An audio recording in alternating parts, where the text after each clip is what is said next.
Tapi tenang, yang ada di catatannya masing-masing guru itu kalau anaknya sama berarti itu benar. Kalau anaknya berbeda-beda paling ya fitnah.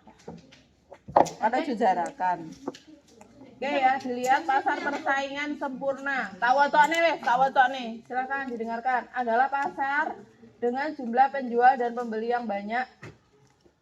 Barang yang dijual homogen dan tidak ada satu perusahaan yang bisa mempengaruhi harga. Jadi pasar persaingan sempurna itu adalah pasar-pasar yang seperti kalian lihat di kehidupan sehari-hari. Contoh pasar tradisional, pasar Beringin, pasar Bimoro, pasar Legi. Maksudnya homogen itu gimana? Homogen itu apa toh? Ada homogen, ada heterogen. Homoi? Satu ya, Bu? Homo kok satu? Sama. Satu itu eka atau apa ya sebutannya kalau satu? Ekomi. Ya, jadi homo itu adalah sama. Jadi kan biasanya ini ya, wong homo berarti kan dia penyuka sesama jenis. Jadi, kalau homogen di sini adalah sejenis maksudnya. Jadi barang dagangan yang diperjualbelikan itu sejenis. Maksudnya sejenis di sini itu adalah satu keperluan, misal keperluan primer. Tuh, biasanya pasar-pasar seperti ini contohnya kan pasar-pasar tradisional yang menjual barang-barang kebutuhan pokok. Contoh, bukan berarti lah homogen dodolan beras kabeh ndak seperti itu. Jadi boleh beras, lombok, apa nih? Tepung, sayuran, kopi itu masih bisa disebut sebagai homogen. Kenapa disebut homogen? Kenapa kira-kira? Iya, sama-sama sebagai kebutuhan pokok, kebutuhan primer. Jadi nggak harus yang kayak beras atau apa itu nggak seperti itu. Maksudnya homogen seperti itu ya anak-anak. Terus jumlah penjual dan pembeli banyak di pasar. Yang namanya pasar pasti banyak penjual dan pembeli. Terus ada lagi tidak ada yang bisa mempengaruhi harga. Jadi harga itu benar-benar ditentukan oleh kondisi pasar itu sendiri. Makanya kalau Samia lihat ada beberapa komoditas atau produk yang dia harganya kadang tinggi banget, kadang rendah banget atau kadang nggak payu. Iya toh? Contohnya tomat, ini harganya fluktuatif, lombok fluktuatif. Terus yang cenderung naik itu ada beras. Nah, itu nggak bisa ditentukan oleh siapapun. Jadi yang menentukan siapa? Kondisi pasar. Ketika barangnya itu banyak, berarti harganya ya Allah, barangnya akeh, berarti harganya ya murah. Kalau barangnya semakin langka, contoh musim hujan kayak gini, ini kecenderungan itu sayur mayur, terus apa ya, kayak yang lombok, tomat itu naik karena apa? Kenaikan banyu hujan itu banyak yang meninggal. Iya, meninggal.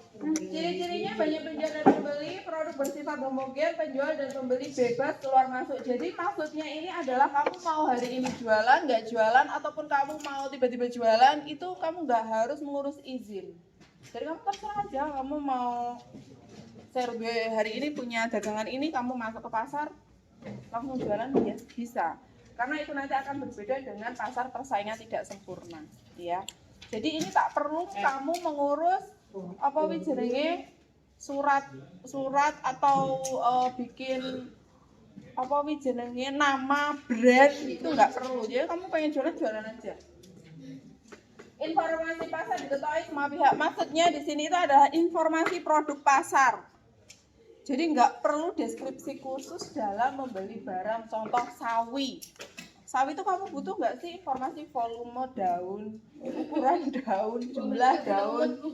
Nggak sempet ya. Jadi dia sudah diketahui secara umum. Beras 1 kilo isinya berapa butir? Nggak penting ya kayak gitu. Nah itu nggak perlu kayak gitu. Jadi paling cuman ada tulisan beras premium, terus beras bulog, beras, seperti itu aja. Jadi untuk informasi tidak diperlukan detail dan itu sudah semua orang bisa mengetahui tanpa harus dideskripsikan. Bedanya lah kalian beli HP tentu kalian membutuhkan deskripsi kan. Ini RAM-nya berapa, kameranya berapa, 1, 2, 3, 4, 5, biasanya gitu banyak. Terus harga ditentukan oleh kekuatan pasar, permintaan dan penawaran. Ini adalah kelebihannya mendorong efisiensi dan mutu produk. Jadi kalau sudah seperti itu, orang-orang yang jualan di pasar dia akan berlomba-lomba untuk memperbaiki mutu. Jadi orang yang curang itu akan cenderung lebih mudah untuk disingkirkan atau dia akan tersingkir sendiri seperti itu. Terus dia tidak memerlukan iklan, nggak perlu iklan yang berlebihan, itu pasti barangnya akan dicari orang. Kenapa? Karena dia masuk kategori barang-barang kebutuhan pokok, iya kebutuhan primer. Jadi ya pasti dibeli asalkan kamu harganya mengikuti harga pasar. Seperti itu ya. Terus sebenarnya lagi untuk harga pasar seperti ini itu juga tetap manut sama pangsa pasar kamu. Kalau memang pangsa pasarnya itu orang desa dengan orang kota itu tentu berbeda ya harga-harga yang ditawarkan. Seperti itu. Dan itu harganya masih tetap harga sesuai dengan kondisi pasar. Kalau memang barangnya banyak ya tetap akan mau nggak mau akan murah. Bahkan lah eneng Malang kono karena dia itu daerah Bungan ya. Sayur misalnya harganya murah wis dibuat ya ampun, aku pernah ya pulang dari Malang ke Blitar kuwi orang-orang bawa pickup loh dibuang neng jalan, maksudnya dicipuki sama orang-orang yang lewat karena memang nggak ada harganya. Dan ada juga yang justru apa wi dilukune apa ya bahasa Indonesia nih, jadi tanamannya itu langsung diolah kembali biar jadi pupuk atau bagaimana. Pokoknya petani itu kalau dipanen itu justru rugi. Kenapa? Karena dada itu loh biaya ini untuk memanen sayur itu justru mengeluarkan biaya daripada harga sayur yang relatif sangat murah. Nah, ini adalah pasar persaingan sempurna. Ini nanti harapan saya kamu sedikit menghafal ya. Jadi ada yang pernah mendengar istilah monopoli? Ya, monopsoni, duopoli, monopolistik. Nah, ini mau saya catatkan di sebelah sana. Oh, monopoli mainan. Iya, tapi Nah ini ya bedanya, kalau pasar persaingan sempurna itu banyak penjual dan pembeli, justru di pasar persaingan tidak sempurna ini penjual dan pembelinya kalau pembeli insya Allah tetap banyak, penjualnya itu sedikit. Nanti bisa ditentukan dengan jenis pasar tidak sempurnanya.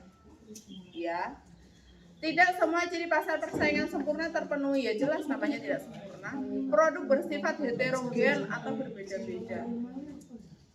Jadi bisa jadi di sini produknya itu adalah produk kebutuhan pokok, habis itu kebutuhan sekunder ataupun tersier, HP, mobil, ini masuk di sini ya nanti. iya betul. Mall, oh beda. Shopee. TBS Bu. Sebentar. Ini berdasarkan produsen ya nanti ya.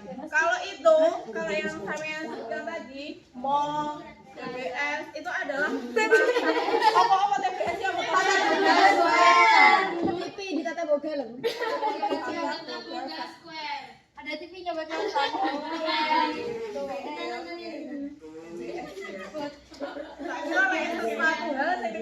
Surabaya ngomong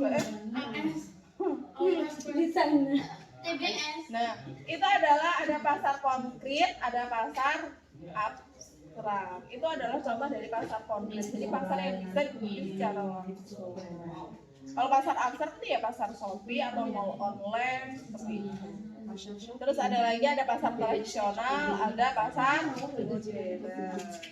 Itu terkait dengan kondisi lokasi dan penataan. Itu biaya ikhlas. Kalau iklan, iklan. Produk penjual memiliki kekuatan untuk memengaruhi harga. Jadi siapa yang memproduksi barang itu dia bisa menentukan harga tanpa ada orang lain. Kalau yang tadi kan karena barangnya ya, karena kondisi barangnya banyak sedikit bisa mempengaruhi harga. Tapi ini karena barang produksi, jadi produsen itu bisa menentukan harga barang. Terus terdapat hambatan masuk bagi penjual baru. Jadi tidak semua penjual itu bisa keluar masuk. Ya, jadi di sini kaitannya dengan mungkin dari perizinan, dari modal, terus dari apalagi ya, lingkungan itu membutuhkan. Jadi nggak bisa kita ujuk-ujuk jualan masuk di pasar persaingan tidak sempurna. Baik, saya kasih catatan dulu untuk pasar persaingan tidak sempurnanya.